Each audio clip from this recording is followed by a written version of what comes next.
Alwar police अधीक्षक तेजस्विनी गौतम ने कहा कि पुलिस सख्ती नहीं करना चाहती है, लेकिन जब लोगों के जीवन का सवाल खड़ा हो जाता है तो सख्ती भी करनी पड़ती है और इसे वो गलत नहीं मानती। उन्होंने बताया कि लॉकडाउन के दौरान पुलिस ने अभी तक राजस्थान महामारी अधिनियम में 6500 चालान काटे हैं और इसके एवज में 13 लाख रुपए की जुर्माना राशि वसूल की है।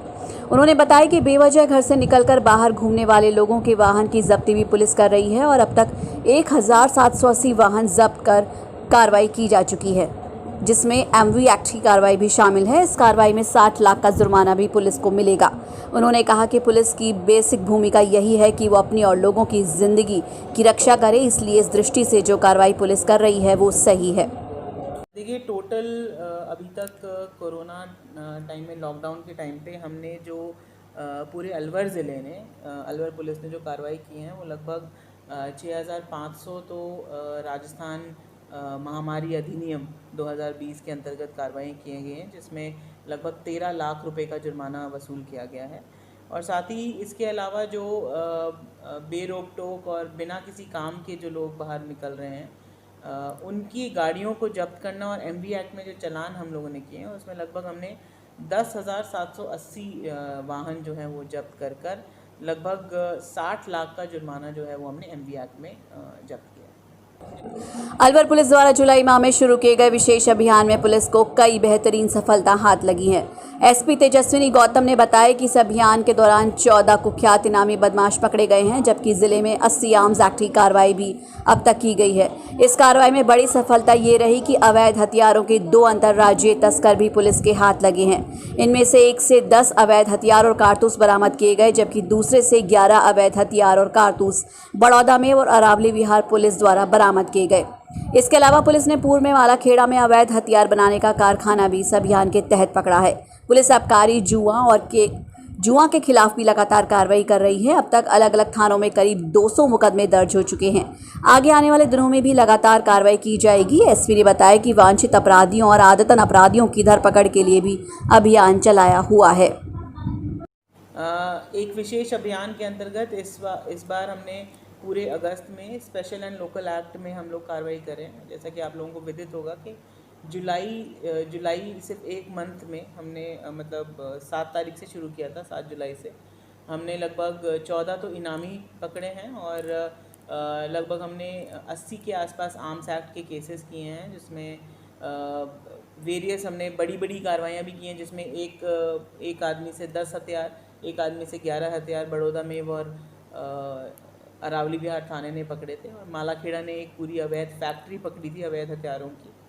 उसके अलावा हमने अगस्त माह में स्पेशल लोकल एक्ट की कार्रवाई जो है उसके ऊपर विशेष ध्यान देते हुए आबकारी, एनडीपीएस, आर्म्स और जुआ, इन 4 हेड्स में हम लोगों ने स्पेशल कार्रवाई का अभियान चलाया है, जिसमें अभी तक रोज़ाना हर थाना जो है इसमें बढ़िया कार्रवाई कर रहे हैं। अभी तक हम इसमें लगभग 200 के आसपास कार्रवाई कर चुके हैं। कोतवाली पुलिस की ओर से लॉकडाउन के दौरान जो कंटेनमेंट जोन निर्धारित किया गया है उसमें समझाइश का दौर निरंतर जारी है। पुलिस ने आज भी बाजारों में गश्त की और लोगों को गाइडलाइन का पालन करने के लिए समझाया। कार्यवाहक कोतवाल रघुवीर शरण ने बताया कि सुबह 7 से 11 बजे के बीच कंटेनमेंट जोन में आवश्यक सामान की खरीद के लिए छूट दी जाती है, लेकिन उसमें भी गाइडलाइन का पालन करना ज़रूरी है। जबकि देखा जा रहा है कि दुकानदार खुद गाइडलाइंस का उल्लंघन कर रहे हैं। लोगों से ये आग्रह भी किया जा रहा है कि वो अनावश्यक घरों से ना निकलें और अगर आवश्यक हो तो फेस मास्क और सोशल डिस्टेंसिंग की पालना करते हुए बाजार में अपना काम निपटाएं। लेकिन जो लोग समझने को तैयार नहीं हैं, उनके खिलाफ पुलिस प्रतिदिन राजस्थान महामारी अधिनियम के तहत चालान की कार्रवाई भी कर रही है। प्रतिदिन की भांति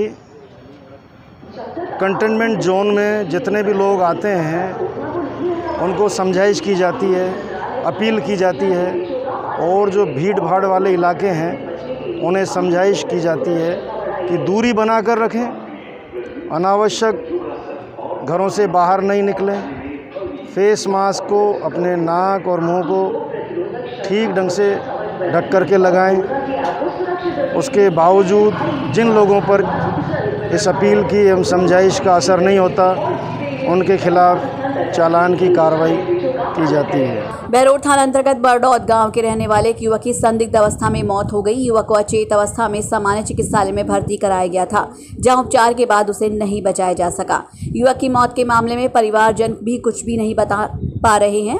उन्हें इतना ही बताया कि मृतक नितेश 2 लड़कों के साथ बाइक पर बरडौत से अलवर आया था। उसके बाद जैसा पुलिस का कहना है कि क्रॉस पॉइंट मॉल के पास अचेत अवस्था में मिला था, जिसे उपचार के लिए पुलिस सामान्य चिकित्सालय में लेकर आई है, जहां उपचार के दौरान उसकी मौत हो गई। कल ये 2 लड़के के साथ आया था बाइक पे, राहुल पुत्र सुभाष सैनी, निशु पुत्र जगदीश सैनी, उसके साथ आया था। किस काम से आए थे ये पैसे दिलाने के काम से आया था। जो होटल पे काम कर रहा था उस पे पैसे दिलाने पे इसको जगा के लाए थे 1 बजे फिर क्या हुआ? सोते हुए। अब पता नहीं आगे क्या हुआ है, या तो वो जाने, बच्चे जाने, या ऊपर वाला जाने।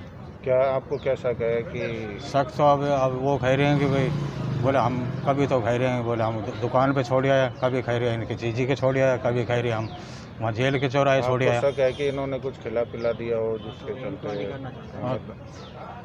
अब ये तो अब सब ऊपर वाला जाना। जांच होनी चाहिए। नितेश सैनी सन ऑफ सुगनलाल सैनी, निवासी बरडौत, थाना बहरोड का है। उनके परिजनों ने रिपोर्ट देगी कल दोपहर को 12-1 बजे के करीब, और राहुल सैनी वह उसके एक लड़का साथ में, दोनों को दोस्तों के साथ मोटरसाइकिल से आए थे। शाम को इनको सूचना मिली कि इनको यहाँ भर्ती कराया गया है हॉस्पिटल में। हमें अब सूचना मिली है कहाँ मिला था ये पड़ा हुआ? क्रॉस पॉइंट मॉल के पास मिला, बता रहे हैं। हाँ, किस अवस्था में मिला? ये अवस्था में तो पुलिस ने किस गाड़ी ने लाया था कौन वो बताएंगे।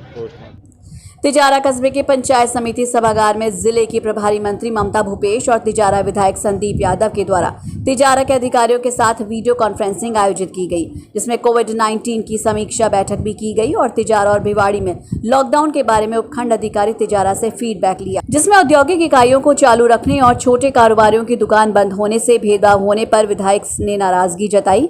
साथ ही कहा कि छोटे कारोबारियों को भी राहत दी। मुख्यमंत्री द्वारा घोषित इंदिरा रसोई योजना के तहत अलवर में 3 जगहों का चयन पहले चरण में किया गया। इसमें बस स्टैंड के पास केडलगंज और रेलवे स्टेशन शामिल है, जहां मुख्यमंत्री की घोषित इस रसोई योजना के तहत गरीब और जरूरतमंद लोगों को बहुत ही रियायती दर पर भोजन उपलब्ध कराया जाएगा। रसोई योजना के तहत चयनित इन 3 स्थानों का आज नगर परिषद सभापति बीना गुप्ता और आयुक्त सोहन सिंह नरूका सहित कई पार्षदों ने निरीक्षण किया और जरूरत के अनुसार सुधार के निर्देश दिए। आयुक्त ने कहा कि मुख्यमंत्री का ये संकल्प है कि कोई भी गरीब और जरूरतमंद भूखा ना रहे। उनके ही संकल्प को ध्यान में रखते हुए शहर में फिलहाल ये 3 जगह चयनित की गई हैं, जहां 20 तारीख से इंदिरा रसोई चालू कर दी जाएगी। इसके बाद अगर आवश्यकता हुई तो और जगहों पर भी रसोई की शुरुआत की जाएगी। माननीय मुख्यमंत्री जी की जो संकल्प है कि कोई भूखा ना सोए, इसको ध्यान में रखते हुए जो इंदिरा रसोई योजना चालू की गई है, जो 20 तारीख से शुभारंभ होने जा रहा है। आज इसके लिए अलवर नगर परिषद में 3 लोकेशन सेलेक्ट की गई हैं। एक लोकेशन केडलगंज में है, एक बस स्टैंड के पास है और तीसरी लोकेशन यहाँ रेलवे स्टेशन पे है। तीनों लोकेशंस का आज मौका देखा गया, माननीय सभापति महोदया के साथ इसका मौका देखा गया और तीनों जगहों के बारे में जो भी आवश्यक सुधार कार्य होने थे वो संबंधित अधिकारियों को संबंध में निर्देश दिए गए। राधेश्याम मिर्चीवाला और जितेंद्र की ओर से लॉकडाउन प्रारंभ से ही प्रत्येक दिन कोतवाली क्षेत्र पर बने सभी पुलिस पॉइंट्स पर जाकर बदलते हुए व्यंजनों के साथ नाश्ता करवाया जा रहा है। इनके द्वारा पूर्व में लगे लॉकडाउन में ये सेवा की गई, जो कि निरंतर लगभग 45 दिन तक चली। अब दोबारा से हुए लॉकडाउन में वो प्रतिदिन बदलता हुआ व्यंजन, कढ़ी कचौरी, चावल राजमा, दही पकौड़े आदि व्यंजनों का वितरण कर रहे हैं। आज इनके द्वारा कढ़ी कचौरी का वितरण किया गया। कल सभी पॉइंट्स पर जन्माष्टमी के उपलक्ष्य में लस्सी का वितरण किया जाएगा। ये कार्य 30 जुलाई से लॉकडाउन समाप्ति तक किया जाएगा। जितेंद्र ने बताया कि वो सुबह सामान तैयार करके अपनी स्कूटी पर लाद कर त्रिपोलिया महादेव से आशीर्वाद लेकर सभी जगह जाकर इसका वितरण करते हैं। और क्या है ये तो जब से कोतवाली थाना क्षेत्र के अंतर्गत जितने भी पुलिस पॉइंट बनाए गए हैं ना, वहाँ पे रोज़ाना कुछ ना कुछ, कभी कढ़ी कचौड़ी, कभी कढ़ी चावल, राजमा चावल और ठंडाई, आम रबड़ी, कभी दही की लस्सी, दही बड़े, ये रोज़ाना बदलते हुए, कभी रिपीट नहीं किया कोई आइटम। सब रोज़ाना जितने भी पुलिस के पॉइंट हैं सब जगह जाके खिला के आते हैं।